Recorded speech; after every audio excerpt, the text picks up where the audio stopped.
Muito bom dia! Hoje o tema da aula é potenciação com expoente inteiro. A aula passada foi um pouco densa, né, com as propriedades, mas agora é um pouquinho mais simples, tá? Vamos com atenção que vai dar tudo certo. Pois então, nas aulas passadas, a gente estudou sobre a potenciação e sobre as propriedades da potenciação. Não sei muito bem se vocês repararam, mas os expoentes dos exemplos das aulas passadas eram sempre números naturais. O que isso significa?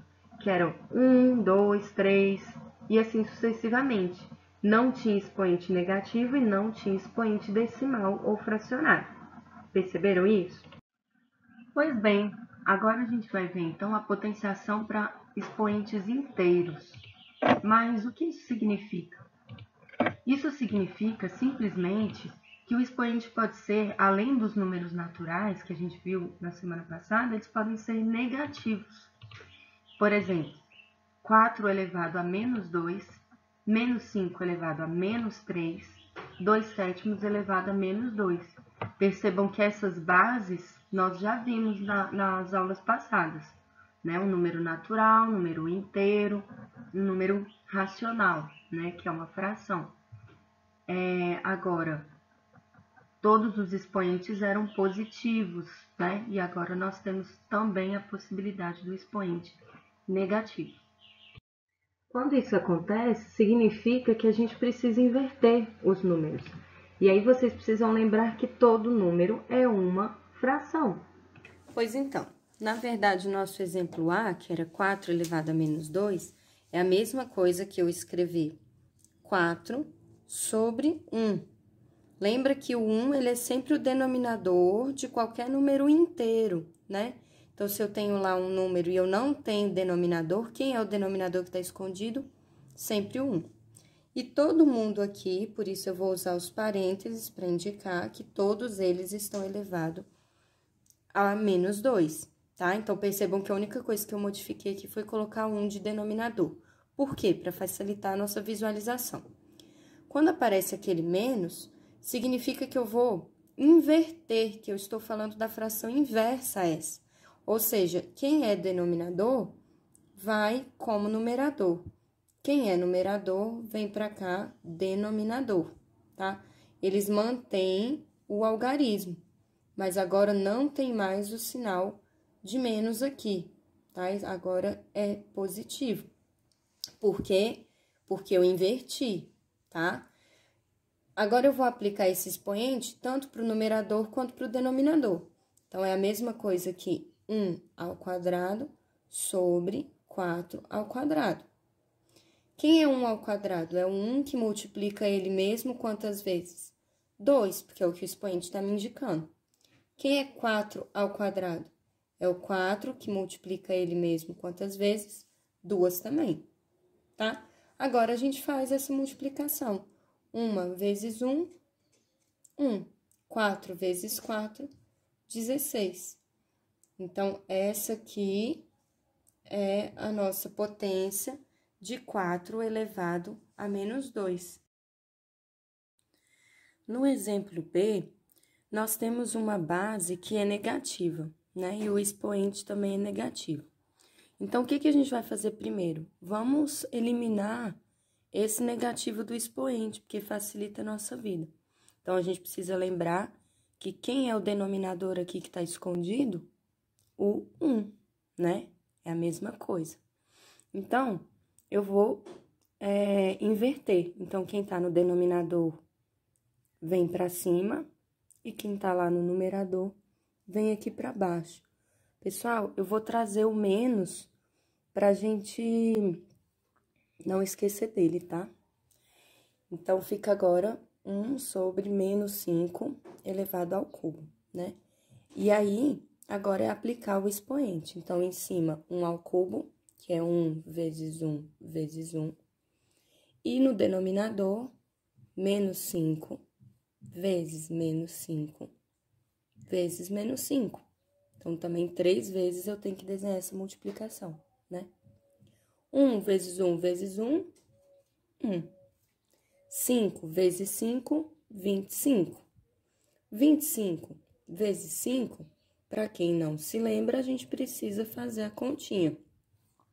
5 vezes 5, 25, sobe 2. 5 vezes 2, 10. Com mais 2, 12. 125.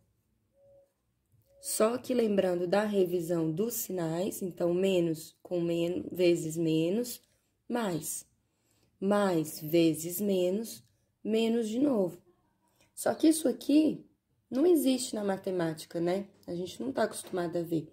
Então, não tem problema nenhum eu colocar esse sinal aqui para a fração inteira, né? Ou para o numerador. Por quê? Porque é uma divisão. Então, se a gente for pensar, é a divisão de um número positivo por um negativo. E aí, lá pela regra dos sinais também, que a gente viu na revisão, quando eu tenho essa divisão, o sinal do resultado é negativo. Então, eu posso colocar o resultado aqui em cima, ao invés de ficar aqui embaixo, tá? Professora, e se eu quiser resolver essa questão aqui do sinal antes? Pode? Pode, claro. Então, poderia também. Já menos. Então, a gente já sabe que, como é ao cubo, eu vou ter esse menos se multiplicando 3 vezes, né? Então, menos com menos, mais vezes menos, menos. Percebam, então, vê se vocês sacaram. Toda vez que eu tiver a minha base negativa e o meu expoente for ímpar, eu vou manter o resultado negativo. Agora, imagina que se ao invés desse 3, se a gente tivesse menos 5 elevado a menos... Nem precisa desse menos, tanto faz, só para entender o sinal. Ao quadrado. O que seria isso? Menos 5 vezes menos 5. Menos vezes menos, o resultado é positivo. 5 vezes 5, 25, né? Então, quando a gente tiver a base negativa e o expoente for par, o nosso resultado é positivo. E se fosse 4, mesma coisa, porque menos vezes menos, mais. E aí, eu ia ter mais 4, mais 2 aqui, né? Então, mais 2, menos 5. Então, ficaria menos vezes menos, mais. Menos vezes menos, mais. E aí, mais com mais, tá? Então, quando tiver base negativa e o expoente for par, o resultado é positivo.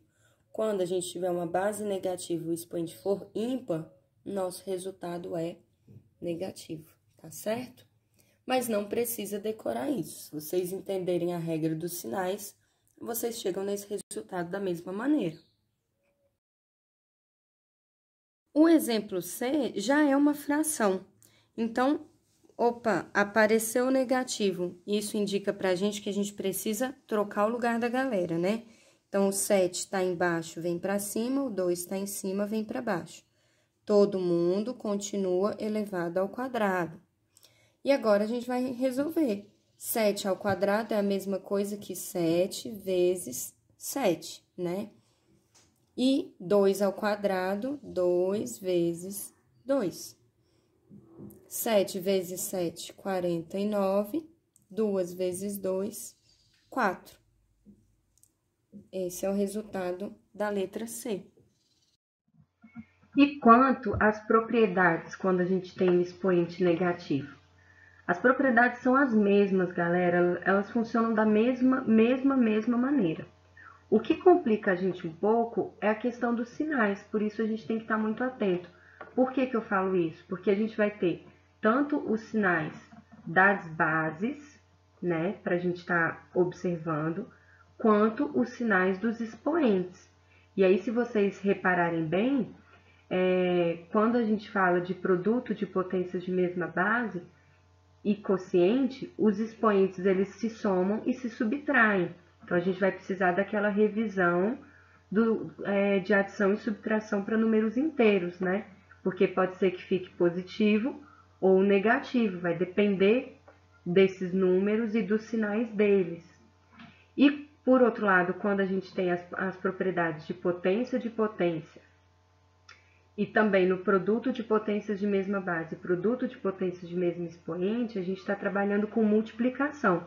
Potência de potência, a gente está trabalhando com a multiplicação dos expoentes.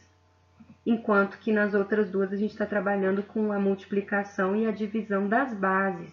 Então, se o sinal dos expoentes for diferente, no caso de potência, a gente tem que observar, né? Se um for positivo, outro for negativo, ou os dois forem positivos. Então, a gente vai ter que estar atento. Mesma coisa nas outras duas, tá? Se as bases tiverem mesmo sinal, qual é o sinal do resultado? Se tiver sinais diferentes, qual é o resultado? Então, por isso a gente vai ter que estar bem atento com os sinais.